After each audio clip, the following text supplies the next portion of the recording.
بسم اللہ الرحمن الرحیم۔ قرآن کے رب نے اگر سب سے زیادہ کسی گناہ کے متعلق لوگوں کو خبردار کیا ہے تو وہ شرک ہے۔ نہ صرف خبردار کیا بلکہ شرک کو تفصیل کے ساتھ سمجھایا، پھر ساتھ ساتھ یہ بھی بتایا کہ اگر تم کو یہ بھول ہے کہ شرک صرف بتوں کے رب کے ساتھ شریک ٹھہرانے سے ہوتا ہے تو ایسا نہیں ہے۔ جو فوت ہو جاتے ہیں ان کو بھی اگر غیر اللہ کے ساتھ شریک ٹھہرایا جائے تو وہ بھی شرک ہی کہلائے گا۔ اس گناہ کے مرتکب لوگوں نے اگر بتوں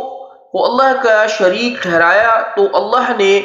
بتوں کی کمزوری کو بیان کیا کہ وہ تو وہ ہے جن کو تم اپنے ہاتھ سے بناتے ہو، وہ بھلا تمہارے خدا کیسے ہو سکتے ہیں؟ اگر کسی نے فوت شدہ کو اپنا الہ بنانے کی کوشش کی تو اسے بھی رد کیا یہ کہہ کر کہ وہ تو مردے ہیں، وہ تمہاری پکار سن نہیں سکتے۔ اگر کسی نے کسی حاکم کو الہ بنانے کی کوشش کی تو وہاں بھی فرعون کی مثال سے واضح کر دیا کہ جب اللہ نے ان کی پکڑ کی تو وہ اپنی حفاظت نہ کر سکے، یہاں تک کہ اگر کسی نے انبیاء کو بھی اللہ کا شریک ٹھہرانے کی کوشش کی تو ان پر بھی واضح کر دیا کہ انبیاء تو خود اللہ کے محتاج تھے، وہ خود اپنے لیے کسی نفع کا اختیار نہیں رکھتے تھے۔ نوح علیہ السلام نے اپنے بیٹے کے لیے صرف بات ہی کی تھی کہ اللہ نے اس پر بھی اپنی ناراضگی کا اظہار کر دیا، اور یوں اللہ نے مومنین پر یہ بات واضح کر دی کہ نبی اپنی اولاد کے لیے بھی مشکل کشائی نہیں کر سکتے۔ اس کے علاوہ سورہ توبہ میں اللہ تعالیٰ نے یہ بھی بتا دیا کہ لوگ اپنے علماء کو بھی اپنا رب بنا لیتے ہیں، یعنی ان کی ہر بات کو ٹھیک سمجھتے ہیں اور وہ جو بتاتے ہیں وہ آنکھیں بند کر کے ان کی پیروی کرتے ہیں۔ آپ غور کیجئے کہ اللہ نے نہ قتل کو سمجھایا، نہ زنا کو، نہ چوری کو، کیونکہ یہ سب گناہ لوگوں کو معلوم ہے۔ صرف شرک ایک ایسا گناہ ہے جس میں شیطان لوگوں کو دھوکے سے مبتلا کر دیتا ہے، اور ہر مشرک یہ سمجھتا ہے کہ وہ اگر اللہ کے ساتھ کسی کو شریک ٹھہرا رہا ہے تو وہ کوئی گناہ کا کام نہیں کر رہا ہے۔ اس لیے اللہ تعالیٰ نے شرک کو تفصیل سے سمجھایا ہے تاکہ کل کو کوئی یہ نہ کہہ سکے کہ ہم کو تو اپنے شرک کے متعلق معلوم ہی نہ تھا۔ اس کے باوجود شیطان آج بھی اس کوشش میں مصروف ہے کہ لوگوں پر شرک کو غیر واضح کر دیا جائے، اور ہر مشرک یہی خیال کرتا رہے کہ وہ جو کچھ کرتا ہے وہ اپنے رب کو راضی کرنے کے لیے ہی کرتا ہے۔ جب ان سے کہو کہ مردہ کسی صورت نہیں سنتا تو پھر قلیب بدر کے واقعے کو لے آتے ہیں، حالانکہ قلیب بدر کے واقعے کی وضاحت خود ان کی کتابوں میں موجود ہے۔ اس کے باوجود اس واقعے کو مردے کی سماعت کی دلیل کے طور پر پیش کیا جاتا ہے۔ جب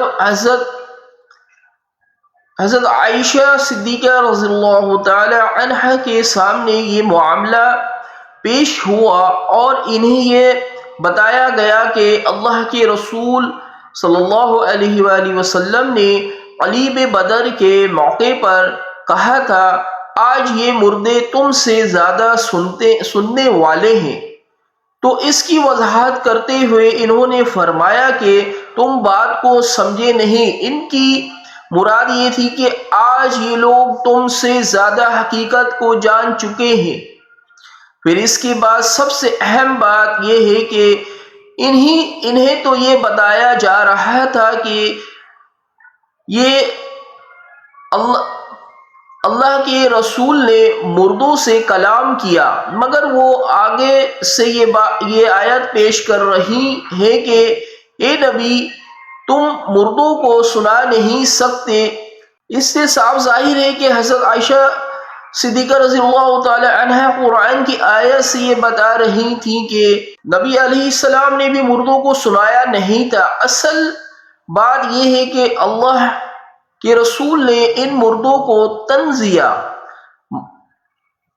مخاطب کرتے ہوئے کہا تھا کہ آج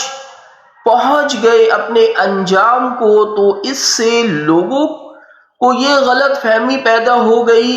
کہ شاید مردے اس وقت معجزاتی طور پر سنوائے جا رہے تھے، تو ایسا نہیں تھا۔ اس غلط فہمی کو ام المومنین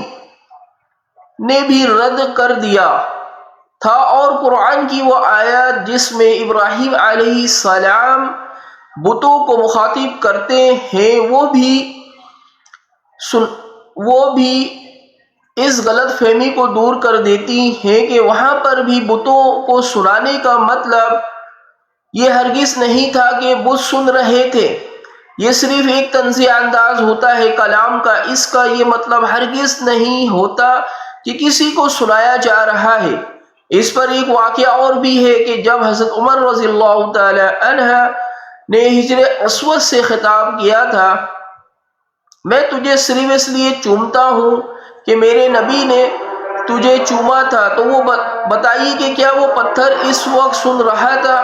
اس واقعے سے پتہ بھی چلتا ہے کہ صحابہ کو یہ تعلیم ہی نہیں دی گئی تھی کہ کسی اگر مگر کے ساتھ مردہ سن لیتا ہے، ورنہ وہ اللہ کے رسول سے سوال نہ کرتے۔